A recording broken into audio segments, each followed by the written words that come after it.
And welcome to our April edition of Sports Highlights right here on Newport News School System Channel, Cox 47, 517, also NNPSTV.com. Greg Bickner, glad you're with us.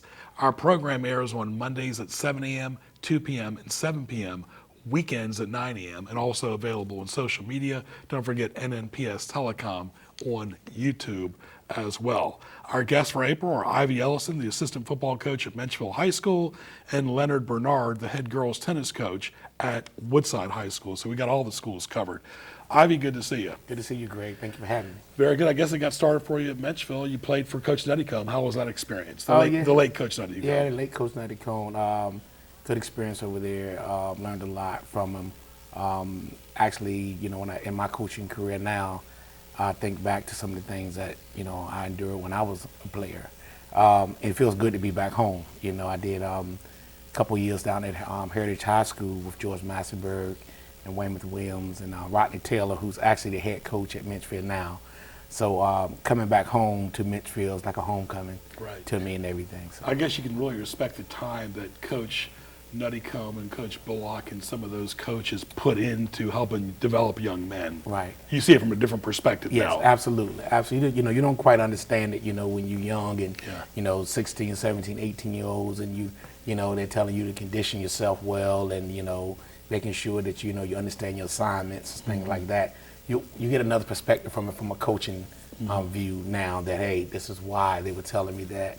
And so it's so surreal now because I'm on the same field doing the same thing that they were asking me to do with the guys that I'm working with now. So. And so much is about discipline, too.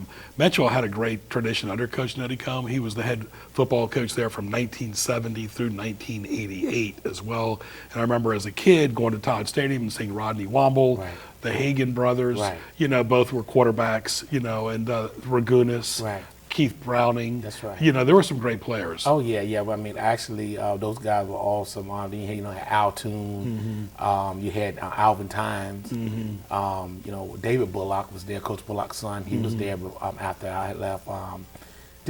Billy Wright.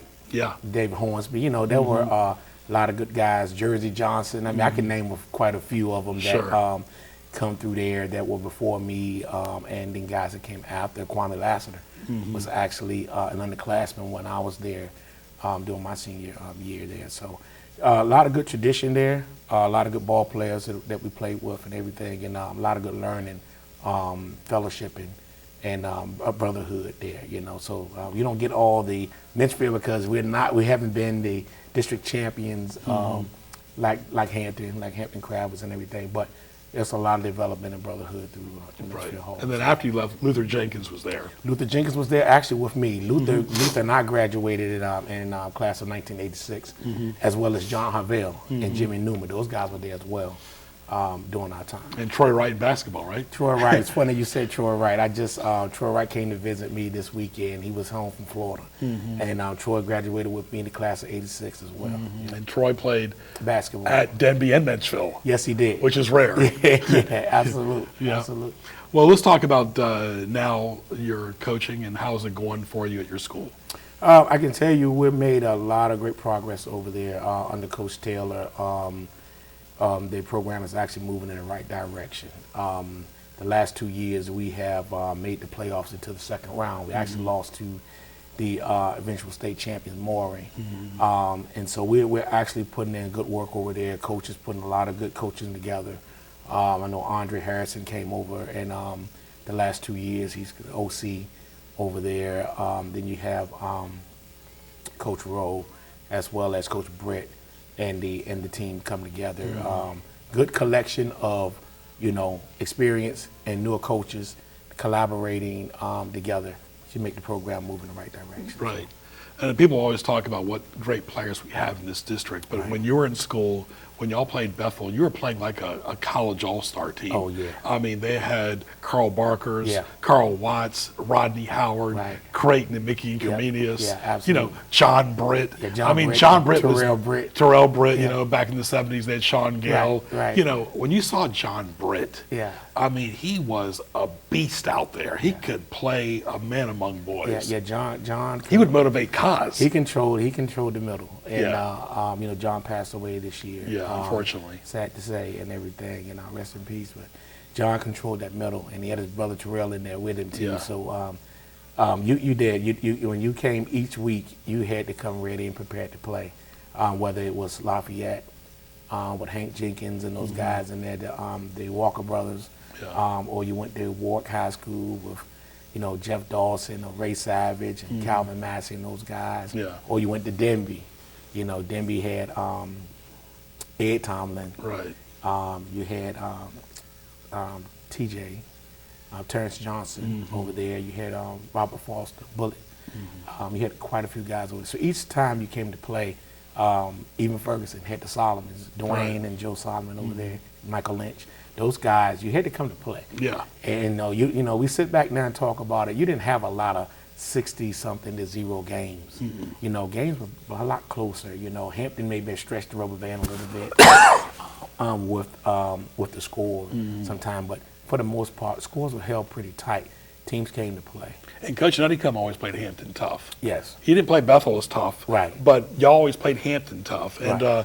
it's good to see Warwick beating teams like Yes. Hampton. Menchville's made the postseason recently. They had a drought, but they made it. Tom Jacob was a good Yes. coach. But it's good to see the Newport News teams pretty much making the postseason. And now Denby has got Tommy Reamon this fall. Absolutely. So I had a chance to talk with Tommy. Tommy did a great job with the All-Star game this year, and having him around, and conversating with him. He's going to do well at Denby. He's going to, change the program around and revitalize that program. Well, you recently, you're involved in talking to about the history of the Peninsula District, and Yeah. you had a chance, and you were, that's a big opportunity. And you talk about the rich tradition, some of the stuff we're talking about. Yeah, I'm a member now of the PFA, Peninsula Former Athletes. Actually, the program is coming up pretty soon and everything. That we're going to be sitting there talking about the history of the PD and the 6 or 7 of the great coaches that started the Peninsula District, with Coach Boone, Coach Nuttycombe, Coach Madden. Thad Madden. Yeah. You had Coach Bako, you had Coach Kozlowski, Coach Smith, and you had those guys to come together and form a great district. Oh, yeah. And a lot of rich history in the Peninsula District. Yeah, and of course Lafayette, they had Ron Springs and, That's right. You and had Lawrence Coach Taylor Jones. too. Yeah. Yes, Coach Mel Jones was there. Yeah. Yep, he had a great team. He had great teams up there. So he definitely was a part of the history. One thing we always credit is we're talking to Ivy Ellison. He's the assistant football coach at Menchville High School. He went to Menchville. He was also an assistant at Heritage High School too. Is in the 70s, we've said this on the air dozens of times. In 74, Cos won the state championship in his Right. first year. Right. 75, Mike Smith won. 76, Bethel won again. 77, Hampton won. That's correct. There were no 5 or 6 schools or losing Right. record teams making the postseason. You had to earn it. Yeah, and it's a little different now. And we talk about that sometimes with the players. Is that when we play, you may have got one team out of here. You're going to get one team. And I tell them about my senior year when we end up finishing second in the district. We started off as undefeated. Hampton eventually won the district that year. Today's game, a lot of teams would have made it that year. Oh, yeah. But by the standards that we had back then, only one team. So you had to come ready to go, ready to play football. So, Yeah, you graduated in 86. Yes, sir. But your junior year, Bethel played Hampton twice. Yes. Once as a regular season, once as non-conference. And I think both of them took care of each other. Yes. But that shows you what an event it was. Oh, yeah, absolutely. Absolutely. You still have those games back then, they were sold out, standing room only. You still have some of those games now. It all depends. I remember coaching at Heritage when Denby versus Heritage, and Todd Stadium was jam-packed, so it kind of took me back a little bit. It reminded me of back those days when we were playing, and it was standing room only out there. So you'll get those games here and there, but not as frequent as it were back in then. Yeah, and each school has got its own legacy and history. I mean, you talk about, Ferguson had Coach Bako. Whenever he Right. played against Warwick, his first couple of years, Coach Madden was still there, so he always kind of wanted to go up against Right. his old, the old coach at Right, Warwick. right. They were such great friends. Yeah. And then of course, Menchville's had a great tradition with Nutty Combe and Yeah. Jacob and yourself. Matt Boone, and of course now Tommy Raymond's coming Right. back there. Right. And there's just so many different schools. Warwick, Bill Lyons. Yes. And Matt Boone, of course, at Denby, like I mentioned. But you talk about Woodside, they only had 2 coaches in their school history. Yeah, yeah. Actually, they got a good program over there. Coach Dotson over there, he's running that wing T. And I've had the pleasure to go up against it quite a few years. And one thing that it does require is discipline. As the linebacker coach at Menchville High School, I have to make sure that my linebackers' eyes are disciplined. And so, if they're not disciplined, then what he's going to do, he's going to find that.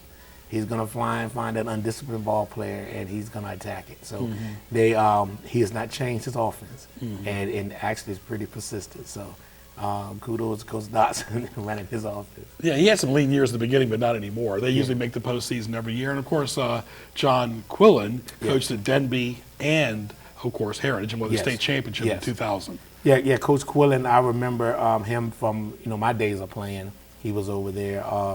Good coach. Heard a lot of great things about him from a lot of my friends who did play for him. Tough coach, straightforward, and he took that same coaching style to Heritage High School.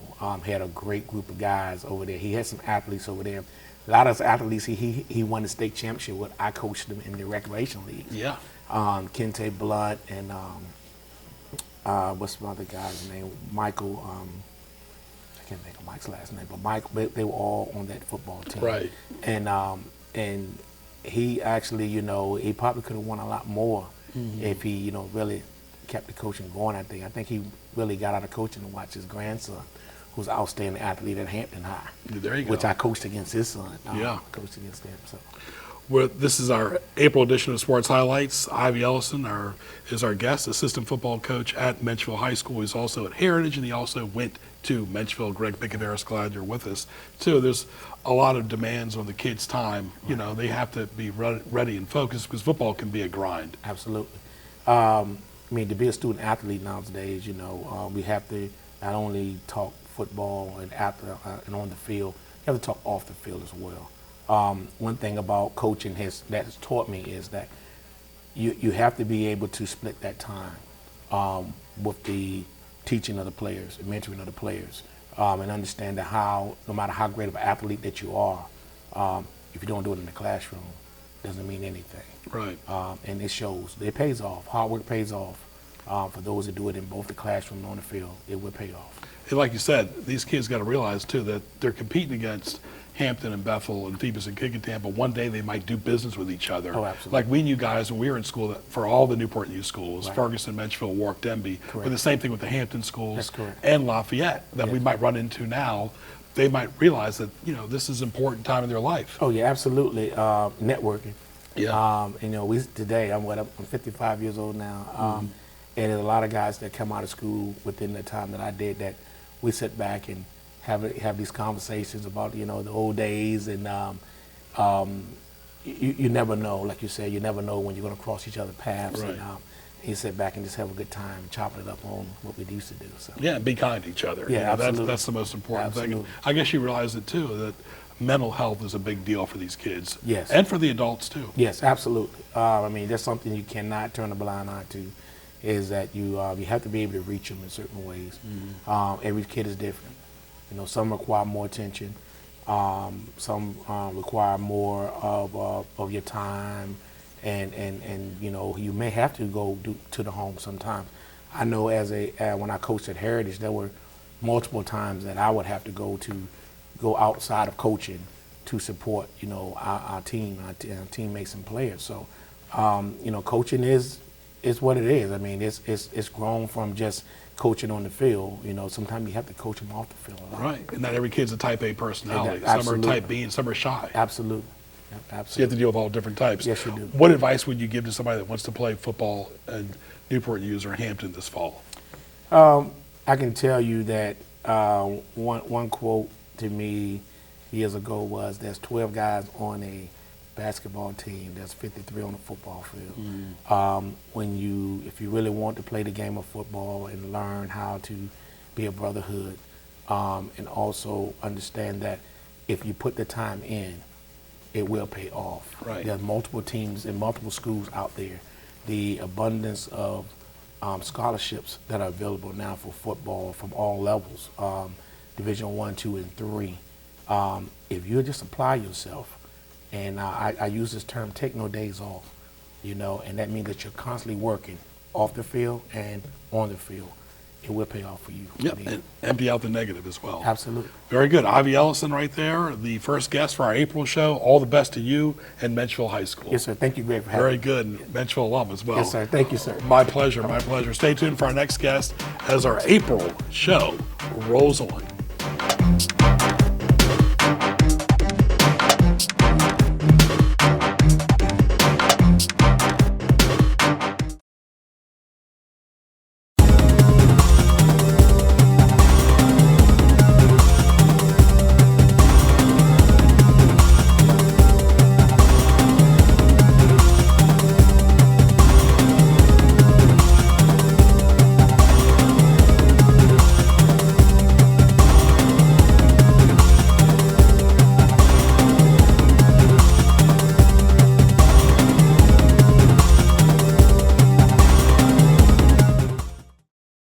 You're watching NNPS TV.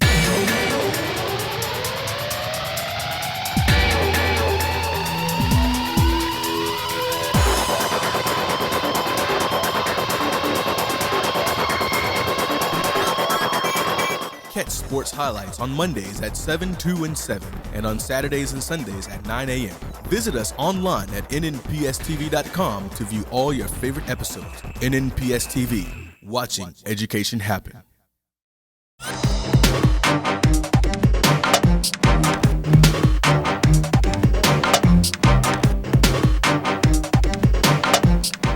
And welcome to our second segment of our April 2023 show. Hope everybody's doing well and hope everybody's having a nice spring break too. Hope you enjoyed Ivy Ellison, the assistant football coach at Menchville High School. We now shift gears to tennis and talk to Leonard Bernard. He's the head girls tennis coach at Woodside High School. My name is Greg Bicaveras. Good to see you. Leonard, welcome.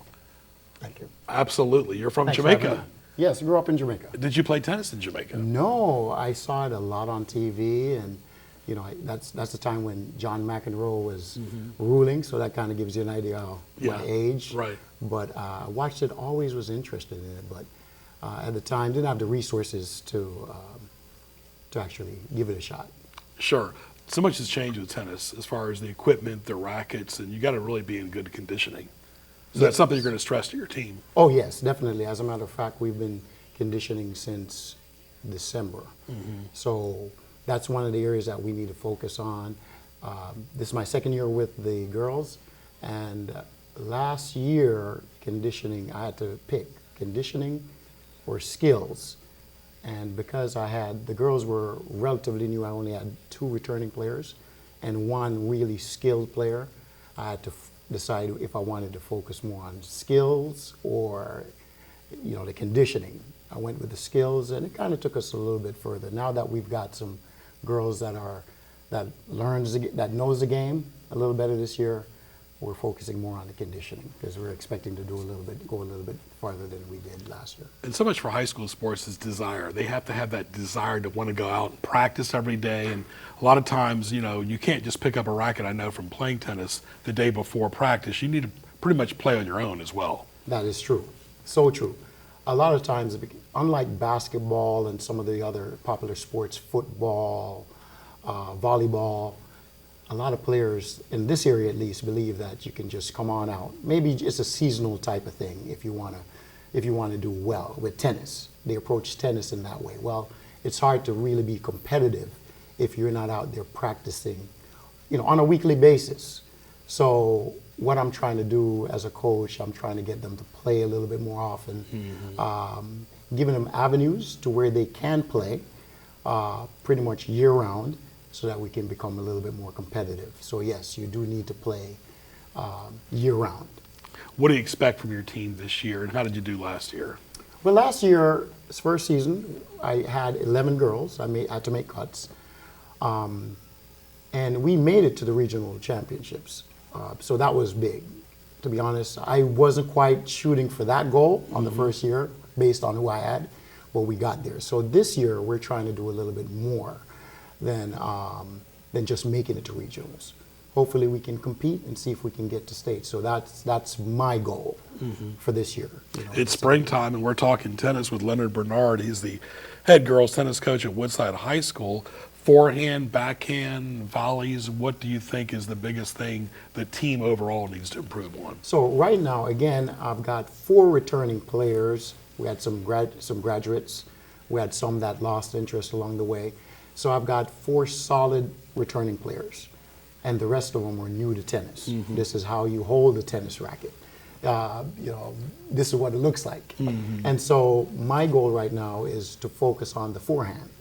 There's a guy on TV on the tennis channel, he calls it the fair hand. Okay. Well, that's where we're going to make a lot of our money, is off the forehand. And of course, we need to know the backhand, the serving. As far as volleying, in the first year, a lot of players don't like to come to the net that much. So I will introduce volleying and a couple other, slices and a few things, but not much. My focus this year on those new students is to make sure that you can hit a good backhand, you can hit a good forehand and serve. Because after that, you can start to rally, you can start to play. For my second year students, now I'm going to bring it up a notch. You need to be able to close that net down. More strategic. You've got to be able to volley. Your serve has got to be more than just getting it over the net. We're working on placement. We're working on building up MPHs on our serve. So those are the things I'm doing. So it's kind of tiered based on the level, the skill level. But forehand, backhands, a good serve at a minimum. Yeah, because the serve dictates everything. If you got a strong serve, if you got a strong forehand, you might want to come to the net. Like myself, I was always ranked at 4 or 5. I never liked coming to the net. To this day, I don't. So a net game is totally different. Right, it's true. You have some players that are baseliners, and at your level, you can stay at the baseline and just hit back and forth, and you can do your damage from back there. But some players, we play doubles as well, so that's a component. So we'll play 6 singles matches. So I need my players to understand a little bit how to play that net, what to do at the net, how to hold the racket, because some of them wants to hold it with the forehand grip. Right. Well, what happens when they hit to the backhand, and so on and so forth. So my senior players, those skills I'll be definitely focusing on. My second year players, third year players, they're going to have to know how to volley here pretty quick. We're talking tennis, and of course you got the French Open coming up, Wimbledon, already had the Australian, and of course, what players are you expecting big things from this spring? Oh, wow. Maybe 1 or 2 that you're expecting something from.